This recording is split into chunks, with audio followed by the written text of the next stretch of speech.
Querida igreja, estamos nesses dias que antecedem já o final do ano, estamos falando a respeito da vida preciosa de Josué e caminharemos nesse final de ano falando sobre a vida preciosa de Josué. Já abordamos duas partes, hoje vamos prosseguir um pouquinho mais. Estamos lá no capítulo 1 de Josué, os versículos de 1 a 9 ainda. Hoje à noite vamos falar a respeito de uma fita vermelha nos muros de Jericó.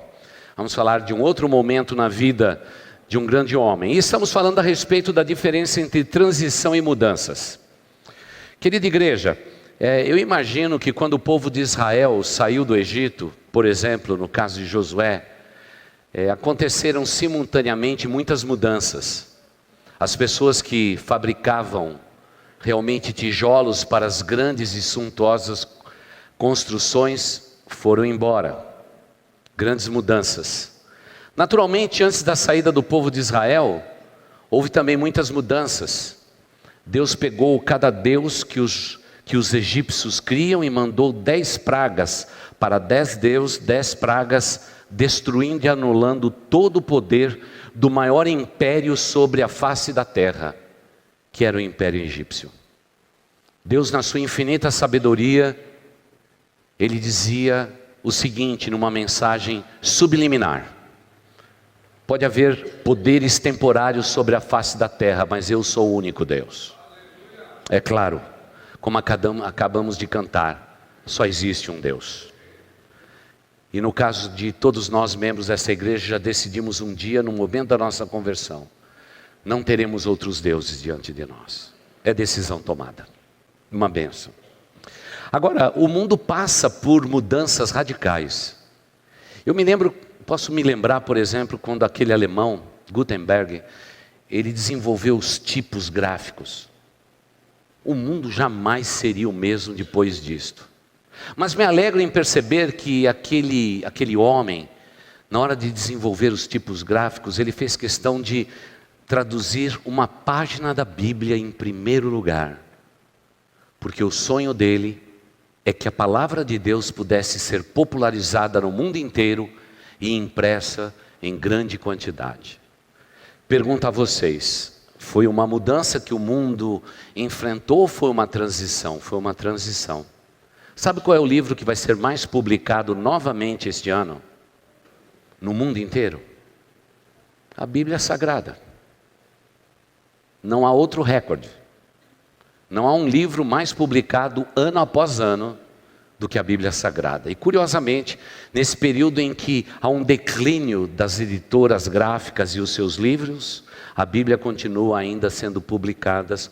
Hoje, nós podemos dizer que as sociedades bíblicas reunidas no mundo inteiro já alcançaram mais de 480 versões diferentes em nacionalidades e línguas. E o trabalho prossegue. E prossegue de uma maneira muito fiel. Um homem, ele não fez uma mudança quando ele descobriu o tipo gráfico. Ele levou o mundo a uma transição, a viver um novo momento da sua existência. E isso tem acontecido desde então. Em vários momentos da nossa sociedade, aquilo que parecia uma mudança veio para ficar. E tudo aquilo que veio para ficar não é mudança, é transição. Você já pensou da internet? Ela veio para mudar alguma coisa? Irmãos, claro que os mais antigos que estão aqui e já estavam no mundo executivo, os irmãos se lembram quando a gente tinha que mandar a mensagem para alguém e não era por carta, era pelo carbon copy. Irmãos, era um negócio difícil aquele. A gente mandava uma mensagem. Quantas vezes eu aqui do Brasil mandava uma mensagem para os meus chefes nos Estados Unidos e ficava aquele sonzinho, não é? Discado do celular, muitas vezes por 45 minutos, muitas vezes por 1h30 para ir um texto com 12 frases. E ele tinha que estar ligado nessa mesma hora para poder responder. E tinha a hora certa de se fazer tudo isso. A gente mal podia imaginar que daqui a pouco um camarada ia desenvolver um mecanismo inacreditável chamado internet. E aí o mundo não passou por uma mudança. ele tem passado por uma transição. Mudanças são efêmeras, não vai fazer a menor diferença na nossa vida daqui a um ano. Agora, transições não, elas se perpetuam.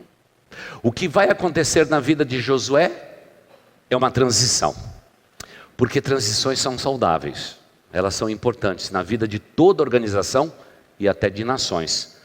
A cada eleição, em cada país, a gente percebe que uma transição é necessária, às vezes dolorosa, mas ela precisa acontecer. Eu creio também que quando as duas torres caíram, o mundo não passou por uma pequena mudança, mas passou por transição. Viajar não foi mais a mesma coisa, trocar bagagens no aeroporto não foi a mesma coisa, o valor agregado de tudo passou a ser muito mais caro, porque não foi uma mudança, foi uma transição. O mundo saiu de um ponto e chegou no outro ponto. Queridos irmãos, a ideia destas mensagens é fazer com que você esteja discernindo na sua vida o que é uma mera mudança, ou aquilo que Deus está sugerindo a você, uma transição. Eu tenho visto ao longo do meu ministério, nesses quase 40 anos de ministério, muitas pessoas perdendo tempo com pequenas mudanças e abrindo a sua boca, assustados porque alguma coisa mudou no contexto da sua vida. O coração de um cristão tem que estar olhando realmente para as transições e não para pequenas mudanças. A maioria dos problemas que nós temos não vai fazer a menor diferença na nossa vida daqui a um ano. Você já percebeu isso? Sabe como eu percebo isso? Em aconselhamento pastoral. A pessoa chega lá e diz assim: pastor, eu acho que eu estou amando. Eu falo: é mesmo? Quem é a vítima? Não, eu não brinco assim, né? Mas diz assim: quem é o culpado? E ali era o amor chegando. Aquilo foi uma mudança de paradigma. Mas a gente sempre no aconselhamento quer saber o que é apenas uma mudança e aquilo que é uma transição. Porque no momento do aconselhamento pastoral a gente descobre se é mudança que está acontecendo e a gente se readapta com facilidade, diga-se de passagem, ou se é uma genuína transição na vida de uma pessoa. A maioria das coisas que acontecem na vida de um cristão são mudanças e transições. O coração sábio vai discernir o que é uma pequena mudança e aquilo que é transição. Preste atenção naquilo que é transição e não esteja tão desesperados com pequenas mudanças, porque mudanças não fazem a menor diferença daqui a um ano, mas transição se perpetua em nossas vidas. E foi o que aconteceu na vida desse camarada aqui chamado Josué. Que homem!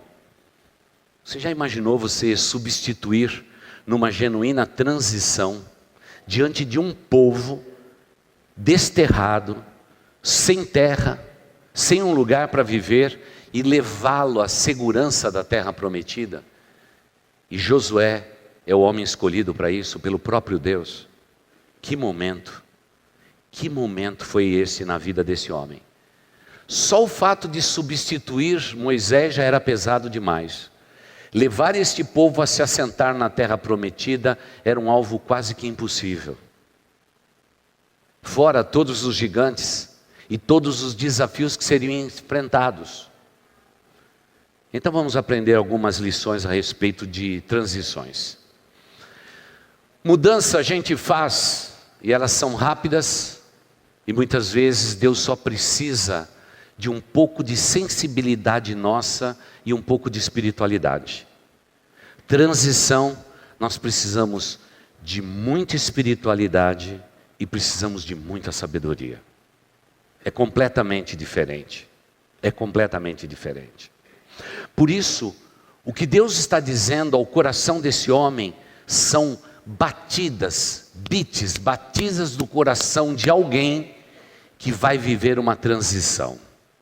E nós vamos falar hoje sobre a batida do coração de Josué. Agora lembre-se que nós vamos ler de novo o texto. E eu pergunto para você se você ouviu a voz de Josué até aqui. Josué falando com Deus. É interessante, não é? A gente sabe que Deus está falando com Josué. Agora você já viu algum momento Josué arrazoando com Deus? e dizendo: Senhor, será que isso aí vai dar certo? Senhor, será que nessa transição até de liderança, será que eu sou a pessoa certa para esse lugar? Irmãos, quando Deus fala e te conduz numa transição, não abra a sua boca, porque quanto mais a gente fala, pior fica. Por isso que a gente sempre diz, num tempo de decisão, lembre-se, você está em crise. Se você está em crise, não tome decisão. Aguarde. Porque essas decisões que a gente toma baseada na raiva, na vingança, no ódio, no calor de uma discussão entre marido e mulher, são as piores possíveis. Aguarde. Pergunte a Deus.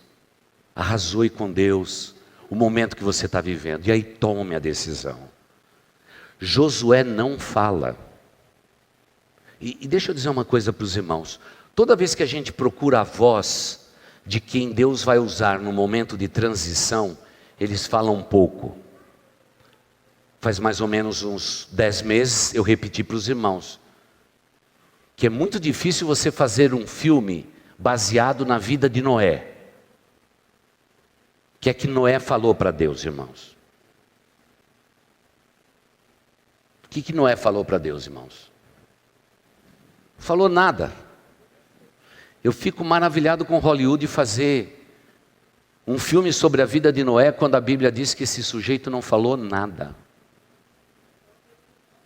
Ele dá uma palavrinha lá na frente a um dos seus filhos e só. Deus fala com ele, Deus manda instrução, Deus faz tudo, e sabe o que ele está? Ele está dizendo assim: fala que o teu servo ouve. Querida igreja, o grande problema nosso, da nossa geração, depois dos tipos gráficos, depois da internet, é que a gente não está mais acostumado a ouvir, a gente só quer falar.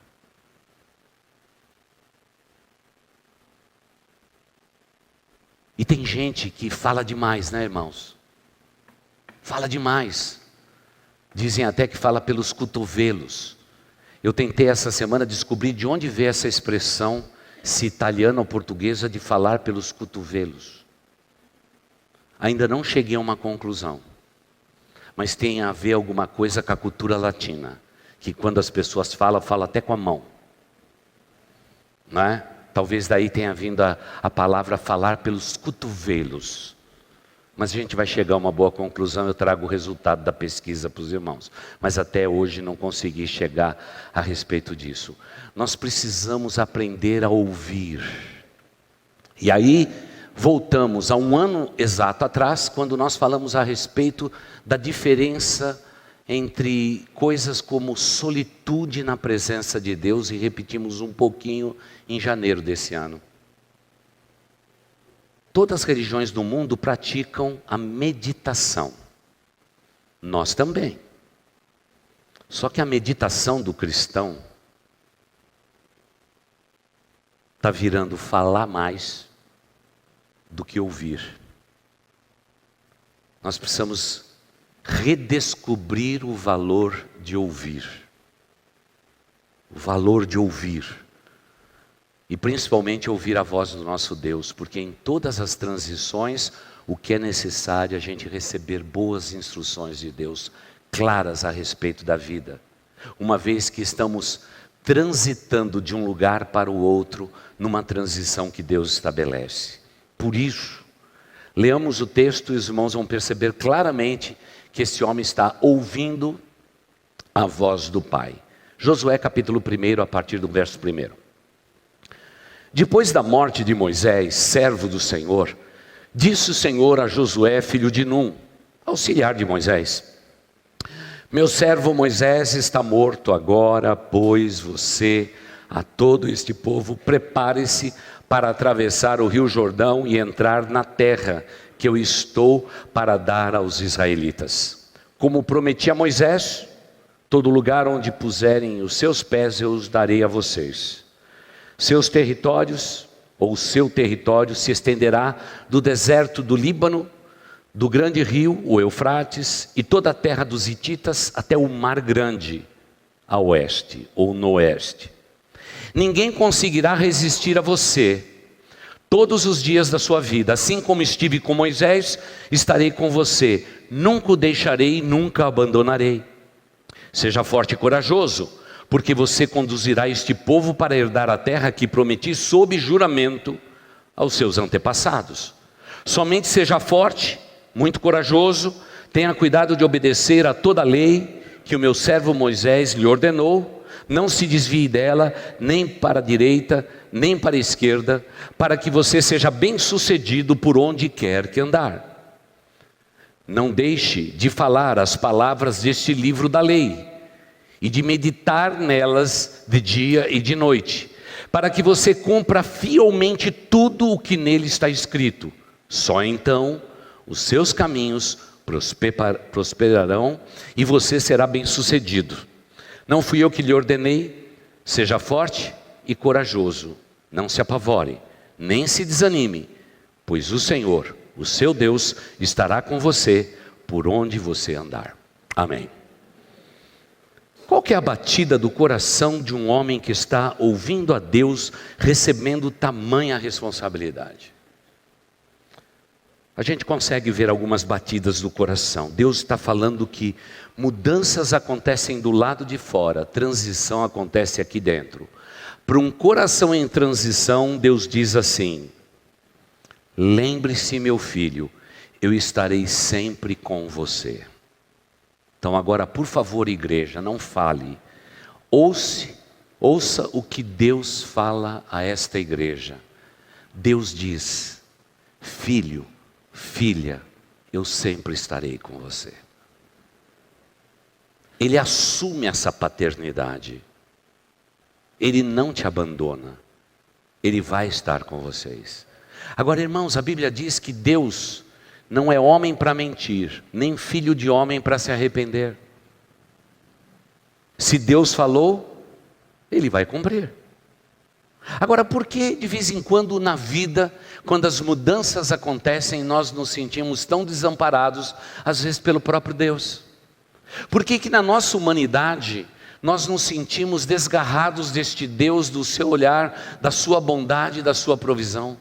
Por que será que em determinados momentos da vida, quando a vida nos pressiona, nós temos uma tendência humana de entender que Deus deixou o seu lugar soberano? Parece que a humanidade nossa precisa ser lembrada de algumas coisas. E eu quero lembrar que aí dentro do teu peito bate um coração, certo ou errado? Porque se não bate mais, nós já vamos sepultar você. Da mesma maneira que teu coração com fidelidade pulsa no teu peito, na proporção certa, para bombear o teu sangue, Deus diz a você, filho dele, filha dele, Josué desse tempo de transição: eu sempre estarei com vocês. Em todo lugar, Senhor, em todo lugar. Eu me comprometo até andar por onde você andar. E eu sei que muitas vezes Deus não andaria nos nossos caminhos, mas Deus está dizendo aqui: onde você pisar eu vou estar com você. Então tome muito cuidado, porque às vezes você pisa em lugares que Deus não pisaria. Mas assim mesmo Ele prometeu estar conosco. Você tem um coração que bate dentro de você? Toda vez que você disser, eu acho que Deus me desamparou, põe a mão no teu peito e sinta o pulsar e a batida do coração do próprio Deus que te diz: eu prometi, nunca vou te deixar. Não vou te deixar. Irmãos, isso é realmente a presença doce do nosso Deus Todo-Poderoso. Isso é algo que a humanidade corre atrás. Pertencimento. Ter um pai que se importa. Povo de Deus, vocês pertencem ao Senhor. Vocês são propriedade do Deus Altíssimo. Põe a mão no teu coração e sinta o pulsar de Deus. Esse Deus maravilhoso que diz: eu estarei com você em todas as circunstâncias. Irmãos, na Bíblia, quando a gente vê a história dos heróis, a gente diz assim: Puxa, isso nunca aconteceu comigo. Mas se você estivesse numa fornalha quente, Deus estaria com você. Se você estivesse no ventre de um grande peixe, Deus estaria com você. Pode ser que você não tenha passado por isto, mas se isso vier a acontecer, fique tranquilo, porque Deus está com você. E pelo que a gente pode perceber, Deus não faz acepção de pessoas. Ele diz assim: da mesma forma que eu estive com Moisés, vou estar com vocês. E nós temos uma tendência muito grande, nesse mundo de hoje, principalmente amparado pela internet, de comparações. As comparações, elas são muito perigosas. Hoje, a maioria das pessoas que vivem na Terra querem saber quantas pessoas me seguem no Instagram, quantos seguidores eu tenho no Facebook, porque isso significa muito para as pessoas de hoje. Muito. Pobres seres humanos. Muitas vezes eles estão preocupados com o aval das redes sociais e se esquecem que um dia, no dia que eles levantaram a sua mão, entregaram a sua vida a Jesus, foram selados com o Espírito Santo da promessa, foram batizados no Espírito Santo de Deus. Sabe o que aconteceu? Deus disse: eu estarei com vocês até a consumação dos séculos. A gente se esquece. Deus está conosco. Nos momentos mais difíceis, quando as mudanças acontecem, como também nas transições. Põe a mão no teu coração e sinta que Deus está com você. Segundo lugar, o coração de alguém que está em transição é sempre fortalecido pelas palavras que vêm de Deus. E aí é o grande problema da nossa geração. Qual é o lugar que a palavra de Deus ocupa na sua vida? Como eu posso ser fortalecido nas batidas do meu coração, se eu não me alimento da Bíblia? Dias atrás, alguém postou: em Jesus somos mais do que vencedores, e colocou a referência de Romanos.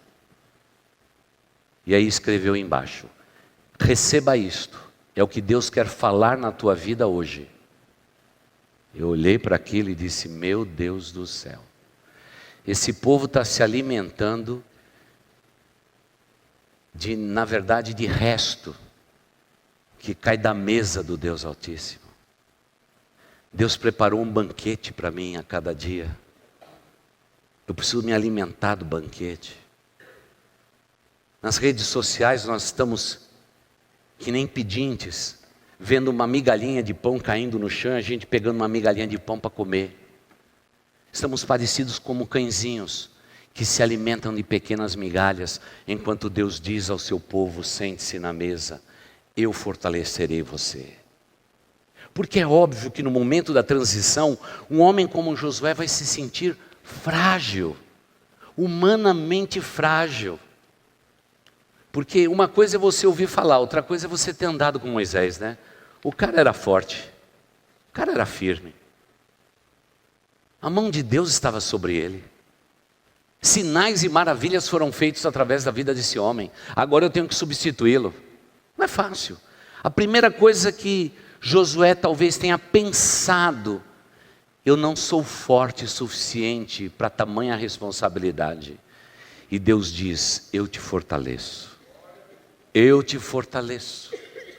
Eu te fortaleço. Esse é o beat, esse é a batida do coração de alguém que está vivendo uma transição. É a convicção absoluta que Deus está conosco e é Deus quem nos fortalece.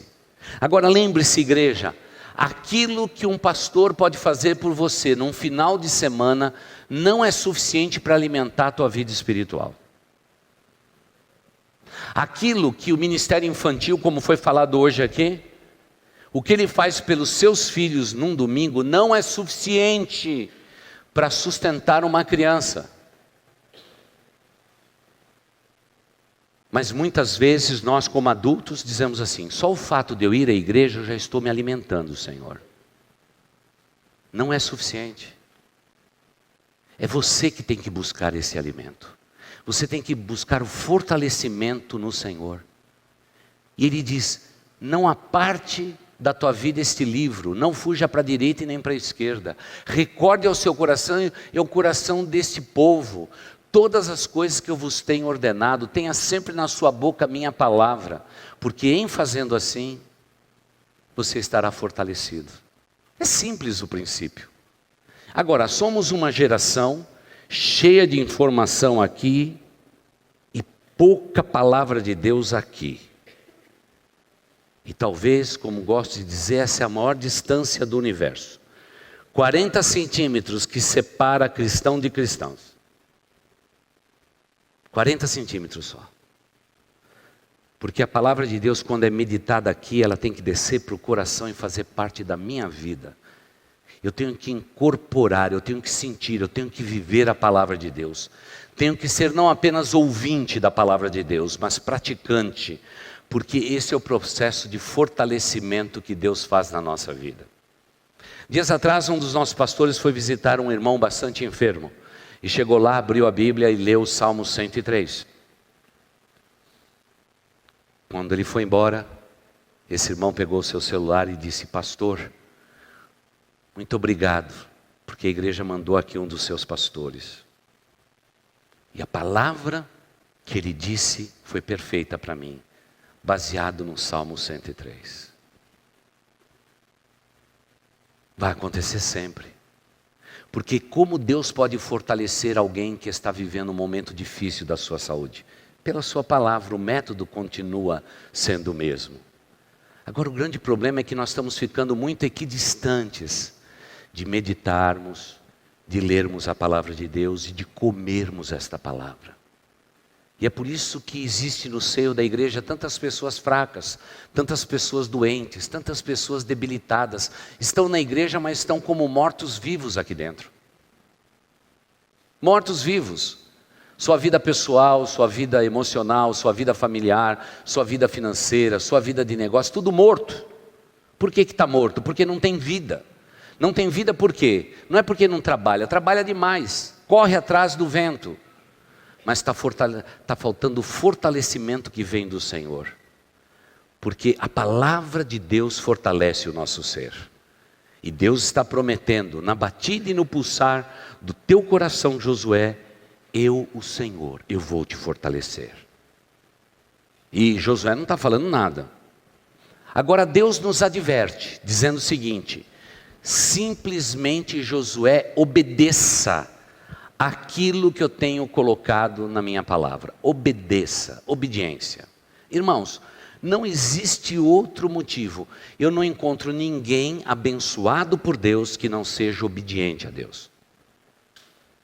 Eu não encontro nenhuma pessoa na face da terra que obedecendo a Deus não seja abençoado por Deus. A obediência tem um valor elevado, tanto nas mudanças quanto também nas transições. E nas transições são muito mais evidentes, porque eu não vou me apegar a palavras humanas, eu vou me apegar à palavra de Deus e vou obedecer a palavra de Deus. Se Deus pede, eu vou cumprir. Se Deus exige, eu serei exigido. Se Deus conclama, me desafia a viver isto, eu viverei isto. E talvez essa seja a diferença entre o evangelho que tem sido pregado hoje e o evangelho pregado há 30, 40 anos atrás. Lá atrás, o sujeito tinha que mudar a sua vida para viver na presença de Deus. O evangelho de hoje você não precisa mudar nadinha, você só venha como você está. Não se exige transformação. Irmãos, quem aceita Jesus Cristo obedece a sua palavra. Quem ama a Deus e quer ser abençoado por Deus tem que obedecer a palavra dele. Muitas vezes nós queremos ser abençoados sem obediência, não existe isso. Muitas vezes os jovens da igreja dizem assim: mas pastor, meu pai e minha mãe são de outra geração, eles pensam de maneira diferente. Eu digo: Deus assim mesmo diz, honre teu pai e tua mãe. Ouça, se eles dizem não, é não. Se eles dizem pode ser, pode ser. Se eles disserem sim, é sim. Porque se você quer ser abençoado e próspero sobre a face da terra, obedeça. E se você é um cristão em mudanças ou transição, obedecer é melhor do que sacrificar. É melhor obedecer do que sacrificar, como diz as Escrituras, porque Deus está conosco, Deus nos fortalece, mas Ele nos adverte: seja obediente, ser fiel até a morte, e dar-te-ei a coroa da vida. Nós temos que ser fiéis. Agora, a quem você é fiel? A Deus? Então refaça a sua vida, porque talvez você esteja vivendo uma transição e você está achando que é só uma mudança. Aí você erra o alvo da sua vida. Alguém nos escreveu essa semana dizendo: pastor, eu estou vivendo este relacionamento, o que o pastor recomenda? A palavra foi direta: cai fora. Pastor, como que o senhor sabe? O senhor nem conhece a pessoa. Eu falei: não preciso conhecer, porque o que você está fazendo é desobedecer a Deus, e eu não encontro ninguém que desobedeça a Deus que vai ser abençoado por Deus. Quem desobedece a Deus vai quebrar a cara. Não quebra a cara, pula fora. E às vezes mulher é difícil, né, irmãos? Ainda escreve teimando, e dá vontade de dizer: você quer que eu desenhe? Pede conselho, você dá, e daqui a pouco tem ensino. Mas e se? E se? E se? Irmãos, nessa história de e se, eu já vi muita gente boa naufragar. Obedeça a Deus e deixe todas as consequências na sua vida nas mãos do Deus Altíssimo. Obedeça. E é claro que Deus também nos diz, eu sei que essa é a parte mais legal de todas, Ele diz: nunca se desanime. E vamos concluir a parte da manhã hoje aqui. Não se desanime. Irmãos, pergunto para vocês: Josué era corajoso? Ele era corajoso. Sim, até certo ponto era corajoso, né, irmãos? Porque os irmãos se lembram daquela história dos espias, que parece que de maneira otimista vieram poucos mesmo. Lá estava ele também, graças a Deus, lá estava ele. Mas dizer que Josué era o cara mais corajoso que havia no povo de Israel, certamente não era. Já disse a vocês, não é, que eu gosto muito de Caleb, né? Porque Caleb é o corajoso da história. Caleb é o corajoso da história, eu gosto muito dele. É um camarada que depois de 40 anos está dizendo: eu tenho tanto vigor e tanta fé em Deus como se fosse 40 anos atrás. Irmão, se eu acrescentar 40 anos na sua vida, você vai dizer: eu não tenho tanta força como eu tinha lá atrás. Mas Caleb não, disse assim: eu tenho toda a força ainda, estou firme. E na hora de dividir a terra prometida, como já mencionamos, qual a parte que ele escolhe? Eu quero a terra dos gigantes, das dificuldades, é lá que eu vou colocar a minha descendência. Eu estou treinando meus filhos para vencer gigantes, eu estou treinando meus filhos para acertar o alvo, eu estou treinando a minha família para ser abençoada sobre a face da terra. Eu sei que todo mundo quer evitar a terra dos gigantes, eu quero que a minha família vá para a terra dos gigantes. Esse cara é corajoso. Josué, a gente não sabe até que ponto ele era corajoso. Talvez no íntimo dele ele tinha medo. Sabe o que eu descubro na Bíblia? Corajoso não é aquele que não sente medo, é aquele que sente medo e decide confiar em Deus. Irmãos, não sei quanto a você, mas eu também sou medroso. Toda hora de tomar uma decisão eu já dá uma estremecida aqui na barriga, dá um frio na barriga. Mas eu digo: Senhor Deus, é para a tua honra, é para a tua glória, é para que teu reino cresça na face da terra. Lá vou eu, Senhor. Senhor, eu não tenho todas as ferramentas, mas pela fé ponho o pé na terra prometida. Porque ser corajoso na Bíblia não é não sentir medo, é sentir o medo, mas saber que Deus nos fortalece. É Deus que nos equipa para toda. Quantas vezes a gente encontra aqui mulheres frágeis que perderam seus maridos, encaram a viuvez e dizem para mim: pastor, como que vai ser minha vida a partir de agora? Eu digo sempre a mesma coisa: minha irmã, fique tranquila, porque segundo a Bíblia, O marido de uma viúva é Deus. Deus é teu marido a partir de agora. Sabe o que acontece? A viúva se fortalece, sabendo que Deus está presente na sua vida. Havia medo? Sim. Havia o vazio, com certeza. Viver ao lado de alguém, agora essa pessoa ser tirada, que desafio. Mas Deus diz: eu vou estar ao seu lado. Eu vou estar com vocês. Vocês são meu povo. Não tenham medo. Não se desanimem. E aí, irmãos, a gente chega no desânimo. Irmãos, a maioria de nós nos desanimamos muito fácil.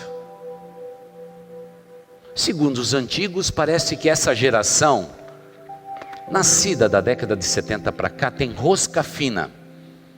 Apertou um pouco, espana. Apertou, espana. Irmãos, eu passei muitos anos no meu ministério achando que essa geração era até melhor do que a minha. Mas é verdade, deu um apertozinho, pronto, já está gemendo. Irmãos, um cristão, ele para se desanimar precisa acontecer muita coisa ruim na sua vida. E mesmo tendo o direito do desânimo, Deus assim mesmo diz: eu vou estar com vocês. Eu nunca vou deixar vocês. Eu nunca vou desamparar meu povo. Vocês são meus para sempre. Oh, querida igreja, desânimo faz parte da nossa vida. Se está calor, a gente está desanimado. Se está frio, você está desanimado porque está muito frio. Quando que esse frio vai passar? Se não tem chuva, o clima está seco demais. Que tristeza. Deus precisa mandar chuva. Deus manda chuva e diz assim: para, Senhor, não manda chuva. Irmãos, a impressão que eu tenho é que o povo de Israel, desde a antiguidade, e o novo Israel de Deus são os mesmos, só mudou o endereço, só o zip code geograficamente onde que eles moram, só, porque o restante, irmãos, é tudo igualzinho. É tudo igualzinho. Domingo passado dissemos que a dieta era bem ruim. 40 anos no mesmo lugar, comendo maná. Mas um dia, o povo ficou com vontade de mastigar uma carninha, proteína. Eles foram para Moisés.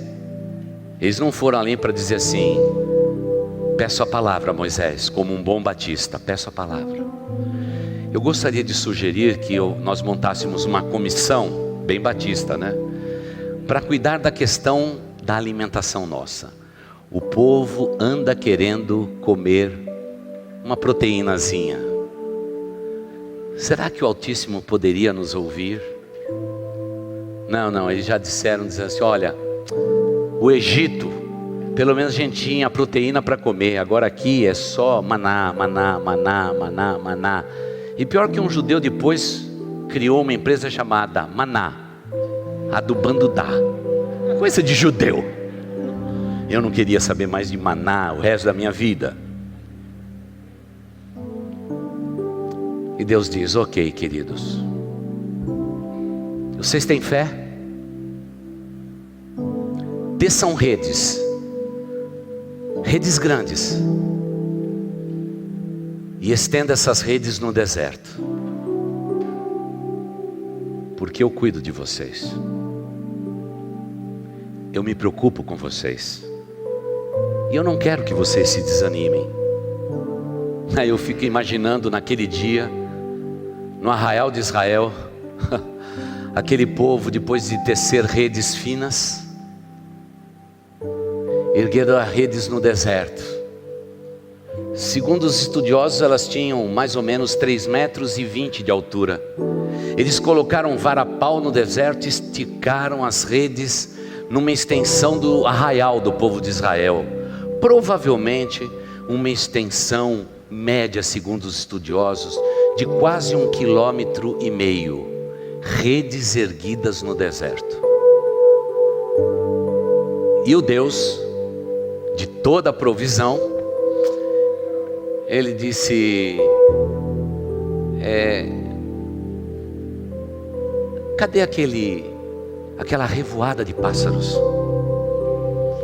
aquela predileta, a mais suculenta, que eu preparei desde a fundação do mundo para esse momento da história do meu povo.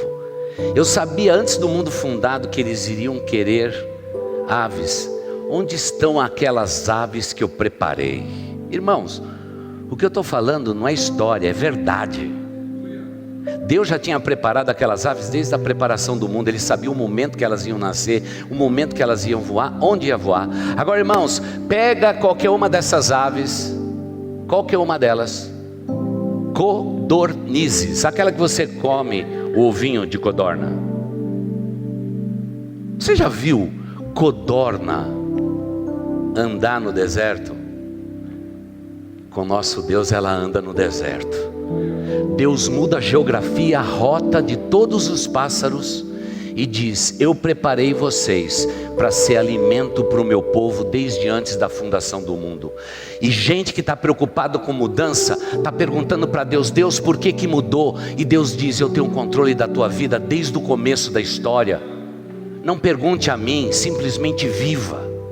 Viva as transições da sua vida, porque as transições da sua vida têm muito mais a ver comigo do que mudanças que têm a ver com você.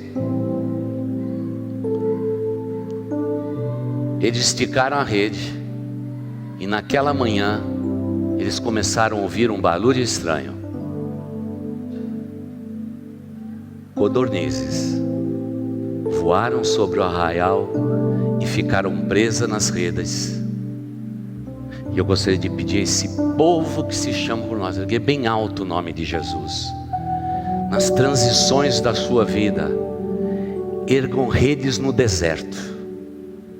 Eles não estão erguendo redes no meio do supermercado, no meio dos rios, do Rio Jordão.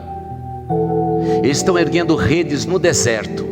No deserto da tua transição, erga redes, porque Deus já está mandando as codornizes. Você está precisando se alimentar? Deus já está provendo. E o mesmo Deus que desde o começo do mundo criou o mundo, é o Deus que está dizendo: meu filho, erga redes nos altares, nos lugares mais incríveis, incluindo no deserto, porque as codornizes vão chegar, porque eu sou o Deus que cuido do meu povo.